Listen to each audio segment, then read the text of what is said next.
Herkese merhaba. Meryem'in mutfağına ve kanalıma hoş geldiniz. Bugün tam da mevsimi olan peynirli, özel baharatlı, üzeri pul pul, içi tel tel olan ve hazır yufkadan gül böreği tarifiyle geldim. Ve sizi hiç bekletmeden hemen tarifimin yapım aşamasına geçmek istiyorum. Bu arada kanalıma hala abone değilseniz, videomu beğenip kanalıma abone olursanız çok sevinirim. Videomu sonuna kadar izlemenizi önemli rica ediyorum. Hemen öncelikle ıspanaklarımızı doğramakla başlıyoruz. Ben zamanınızı almamak adına ıspanaklarımı iyice birkaç kez, hatta 3-4 kez yıkadım, temizledim, saplarını ayıkladım. Yarım saat suda beklettim ve iyice suyu süzüldü. Şimdi gördüğünüz gibi doğramaya başladım. Bu şekilde ince ince doğruyoruz. Tabi ince derken çok aşırı ince de olmayacak, çok aşırı kalın da olmayacak. Bu incelikte doğramamız yeterlidir arkadaşlar. Ispanak toprakta yetişen bir sebze olduğu için çok temiz yıkamamız lazım. Defalarca yıkamamız lazım ve suda bekletmemiz lazım. Biraz önce de dediğim gibi toprakta yetişen bir sebze olduğu için çok dikkatli yıkamamız lazım. Ispanaklarımızı doğradık. Şimdi üzerine bir tatlı kaşığı silme olmak üzere tuzumu ilave ediyorum ve parmaklarımla ovuşturuyorum. Bu arada ıspanaklarımızın hacmi de biraz düşmüş oluyor ve suyunu salmış oluyor. Ispanağımızın içine koyacağımız tuzu da kullanacağımız peynirin tuz oranına göre ayarlayacağız arkadaşlar. Suyunu salan ve iyice ovuşturduğum ıspanağımı bu şekilde suyunu sıkıyorum. Ayrı bir kabın içine alıyorum ve tekrar diğer geniş kabımın içine alıyorum. Gördüğünüz gibi hacmi düştü. Ve üzerine bir orta boy doğranmış soğanımı ekliyorum. Bir kase yağlı sünen çökelek ekliyorum ve baharat olarak bir çay kaşığı olmak üzere pul biber, karabiber, kırmızı tatlı toz biber kullandım. İyice karıştırıyoruz.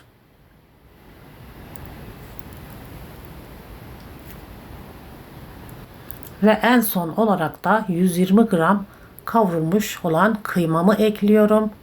Eğer kıyma istemiyorsanız kullanmayabilirsiniz arkadaşlar. Ama kullanıyorsanız da gerçekten ayrı bir lezzet veriyor. Böreğimizin iç harcı hazırlanmış oldu. Hemen sosunu hazırlayalım. Sosu için 2 yumurtanın beyazı sarısı üzerine ayrılıyor. Bir su bardağı ama 100 milimlik su bardağı sütümüz var. Yarım su bardağından birazcık fazla sıvı yağımız var. Bir çay kaşığı silme olmak üzere kabartma tozumuz ve tuzumuz var. Hepsini iyice çırpıyoruz. Ben 2 yumurta kullandım çünkü yumurtalarım küçüktü. Eğer yumurtalarınız büyükse tek yumurta yeterlidir. Böreğimizin sosunu da hazırladıktan sonra hemen yufkalarımızı hazırlamaya başlıyoruz. Ben toplamda 7 adet yufka kullandım arkadaşlar.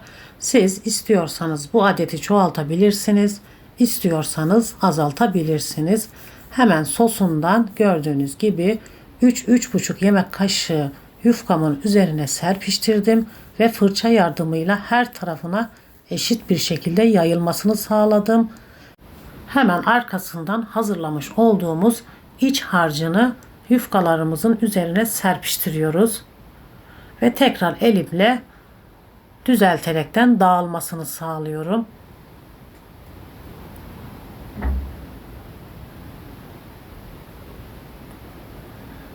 Yufkalarımızı artı şeklinde kesiyoruz. Yani bir adet yufkadan 4 adet börek elde etmiş oluyoruz arkadaşlar.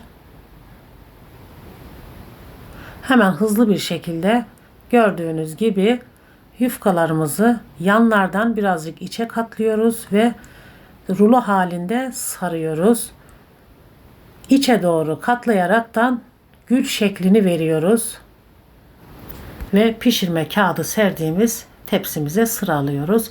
Hemen yufkamızın ikinci parçasını sarıyorum. Bu arada yufkalarımızı sararken kesinlikle çok sıkı sarmayacağız. Çok gevşek de bırakmayacağız arkadaşlar. Çok sıkı sararsak yufkalarımızın içinde hamurlaşma olur. Çok gevşek sararsak pişerken açılma yapar. Bu dengeyi iyi sağlamamız lazım. Hemen ikinci yufkama geçiyorum.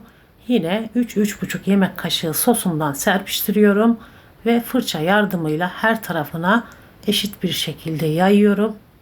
Yine iç harcımdan kaşıkla önce her tarafına serpiştiriyorum. Tekrar elimle dağılmasını sağlıyorum. İç harcımızı döktükten sonra hiç bekletmeden hemen kesip hızlı bir şekilde sarmamız lazım. Aksi takdirde ıspanaklar yufkalarımızın yumuşamasına sebep olur ve sararken sıkıntı yaşarız. Yufkalarımız da yırtılma olur. Bu kısmına dikkat etmemiz lazım. Aynı bu tarifimi patatesli de yapabilirsiniz, kıymalı da yapabilirsiniz, sade peynirli de yapabilirsiniz. Şu an tam mevsimi olduğu için ıspanaklı yapmayı tercih ettim ben. Her türlüsü gerçekten çok lezzetli oluyor. Yine bu tarifimden fazla fazla sarıp, dondurup, poşetleyip, buzlukta saklayıp sonradan canınız börek istediği zaman çıkarıp yiyebilirsiniz. Asla tadında, dokusunda bir sıkıntı olmuyor. Gönül rahatlığıyla muhafaza edebilirsiniz. Veya akşamdan hazırlayıp üzerini streçle kapatıp sabah kahvaltısında pişirebilirsiniz arkadaşlar. Gerçekten her türlüsü çok lezzetli oluyor. Ispanaklısı da ayrı bir lezzetli oluyor. Videomu buraya kadar izlediyseniz, beni buraya kadar dinlediyseniz hepinize çok teşekkür ediyorum. Beni nereden takip ediyorsunuz? Hangi şehirden takip ediyorsunuz? Videomun yorumlar kısmına yazarsanız çok mutlu olurum. Sormak istediğiniz, kafanıza takılan bir şey olursa yine videomun yorumlar kısmından sorabilirsiniz, yazabilirsiniz. Elimden geldiği kadar dönüş yapmaya çalışıyorum.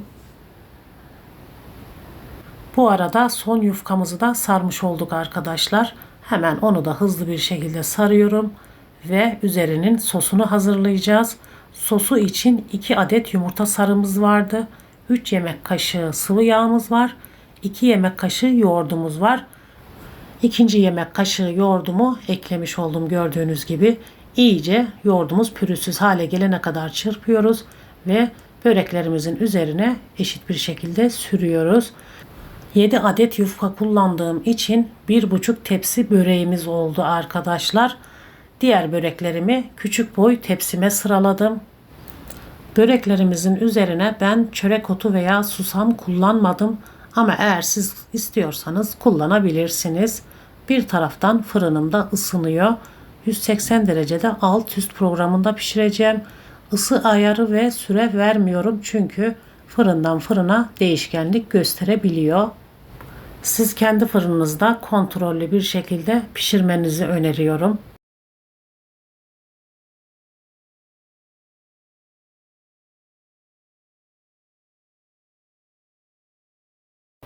Böreklerim 1,5 tepsi olduğu için ilk tepsim fırından çıktı.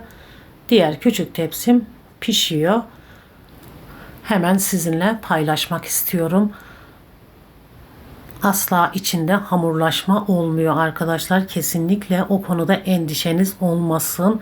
İç harcı da her tarafına eşit bir şekilde dağıldığı için inanılmaz bir lezzet oluyor. Bakın içi tel tel, üzeri pul pul oluyor. Sizin de muhakkak kesinlikle bu tarifimi denemenizi tavsiye ediyorum. Asla pişman olmayacaksınız. Yapanlara, yiyenlere şimdiden afiyet olsun diyorum ve böylece bir videomun daha sonuna geldik. Beni buraya kadar izlediğiniz için, dinlediğiniz için hepinize ayrı ayrı teşekkür ediyorum. Bundan sonraki tariflerimden haberdar olmak istiyorsanız videomu beğenip kanalıma ücretsiz abone olursanız ve bildirim butonunu açarsanız çok mutlu olurum. Bir sonraki tariflerimde görüşmek üzere. Hoşça kalın.